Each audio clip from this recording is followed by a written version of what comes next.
ایک نوجوان جو صرف 34 سال کا، لیکن کام وہ کیے جو بڑے بڑے لیڈر سوچ بھی نہیں سکتے۔ یہ کہانی برکینا فاسو کے صدر ابراہیم تراورے کی ہے، جس نے فرانس، امریکہ اور پورے مغربی دنیا کو کھلا چیلنج دے دیا۔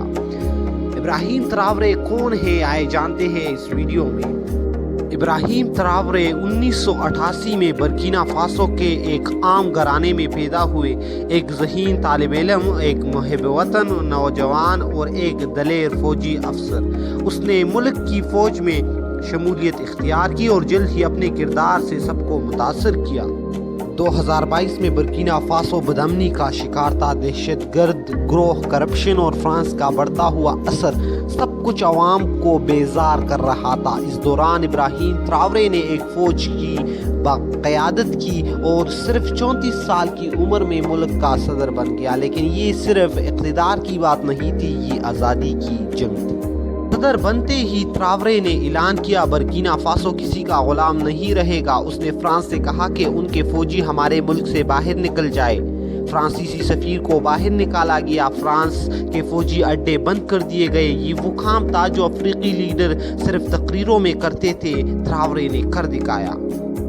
تراورے نے صرف برکینا فاسو کی نہیں بلکہ پورے افریقہ کی آزادی کی بات کی۔ تراورے نے کہا، ہمیں اپنی قدرتی وسائل خود سنبھالنے ہیں، ہمیں تعلیم، زراعت اور سائنسی ترقی میں خود مختار ہونا ہے۔ تراورے نے روس، ترکی اور دوسرے غیر مغربی ممالک سے تعلقات بڑھائے۔ وہ نئی نسل کو بیدار کر رہا ہے اور یہی اصل انقلاب ہے۔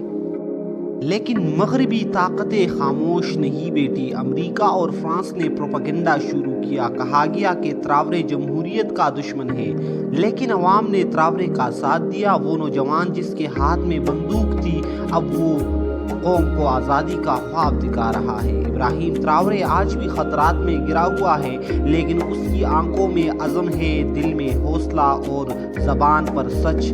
یہ کہانی ابھی ختم نہیں ہوئی، یہ صرف آغاز ہے اس انقلاب کا جو افریقہ کو آزاد کرے گا۔ اب فوجی انقلاب ہو چکا تھا، ابراہیم تراورے صدر بن چکا تھا، لیکن اصل جنگ اب شروع ہوئی تھی۔ ایک ایسا ملک جس میں دہشت گرد گروہ سرگرم تھے، جس کی معیشت تباہ ہو چکی تھی، جس کے نوجوان تعلیم اور روزگار سے محروم تھے۔ تراورے کے پاس الفاظ تھے، جذبہ تھا، لیکن وسائل نہیں۔ صدر بنتے ہی تراورے نے حکم دیا، فرانس کے تمام فوجی اڈے بند کرے۔ لوگوں نے سڑکوں پر نکل کر فرانسیسی پرچم جلائے اور روسی جھنڈے کو لہرایا۔ مغربی میڈیا نے واویلا کیا، یہ امر